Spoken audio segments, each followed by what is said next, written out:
It's back to school season, and that means mom and dad are probably excited for back to school season. It also means the doctors and physicians at sports-related facilities and ERs are bracing for, well, perhaps a rise in business. From the GateHouse Media studios, I'm Dave Morris, and I'm joined by GateHouse national data reporter Daphne Chen. Hi, Daphne. How are you? Good. How are you? I'm doing well. This is a fascinating story you're working on, and a whole bunch of data across the nation taking a look at back-to-school sports activities and injuries. Yeah, it's 20 years worth of data that is collected by the U.S. Consumer Product Safety Commission. That includes everything related to a sports injury. And so that's why we decided to look at when kids are getting injured while playing sports. Let me ask you about that, Daphne. Let's talk about the sports injuries. What type of injuries are we talking about here?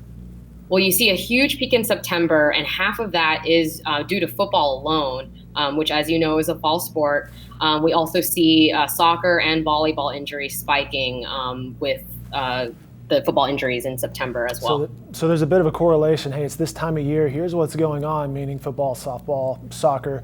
And as a result, the ER visits are rising. Yeah, it's something that sports medicine physicians actually prepare for. We talked to one guy who said August is my last reprieve because in September, that's when those injuries start rolling in. And it's also kind of interesting because these injuries, like in football, happen more towards the beginning of the season. And doctors say that's because, people tend to just overtrain, jump right back into it, even though their bodies aren't conditioned for it. And, we see these early injuries early in the season, even at really high levels of play, not just in high school and middle school, but even at the NFL. Yeah, I was going to ask you about that, Daphne. We're talking about September, back to school, the start of football season perhaps, and a spike in injuries, and if it tailed off as the season went on, and it sounds like that's the case. Yeah, we tend to see that. And, even in the NFL, they're talking about these early season or preseason injuries and whether they need to put in some more regulations to account for that. We see the same kind of pattern with youth playing sports. Well, you mentioned pattern, and that's exactly what you look at data for, is trends. And perhaps one of the trends is participation. Yeah, a lot of parents have been worried lately about, injuries, especially in sports like football, concussion injuries, overuse injuries.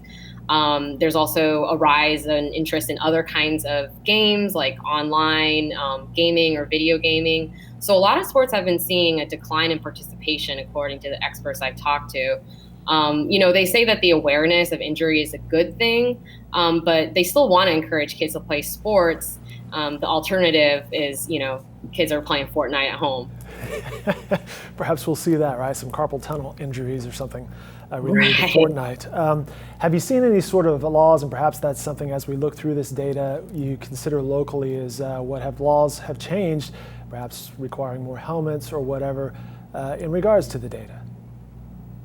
Yeah, it's a big discussion. It's different in every state, but there are a lot more laws about training that coaches need to have, especially at the high school level, especially in contact sports like football, helmet wearing, things like that. But it is pretty local, and I'm not super read up on that.